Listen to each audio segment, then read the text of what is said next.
Let's say, Yeah, well, the basics, of course, is simple. It's the gut microbes. And right. There's now a paper. So Anthony Samsel and I wrote a paper back in 2013, I think, where we proposed that glyphosate was messing up the gut microbiome, killing off the beneficial microbes, allowing the pathogens to grow, causing the inflammation, inflammatory gut, leaky gut, and all those problems, that then, and gut dysbiosis leads to all these different diseases.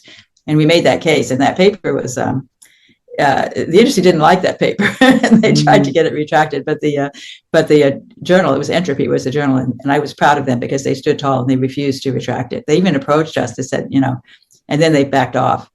So I was really pleased that they let that paper stay. They had just retracted the paper by Seralini, which eventually got republished, and that paper was also very damning to glyphosate, and that was at the same time of 2012. I think it was retracted in 2012. It had been published before that. I may not have my numbers quite right, but then it got republished on a different journal.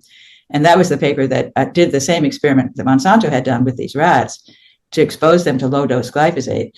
And Monsanto ran the experiment for 3 months, and Seralini ran it for their whole lifespan. And at 3 months, the rats were doing okay. You couldn't really tell there was any problem. By 4 months, they started to have issues. And by the time they died, they had a shortened lifespan.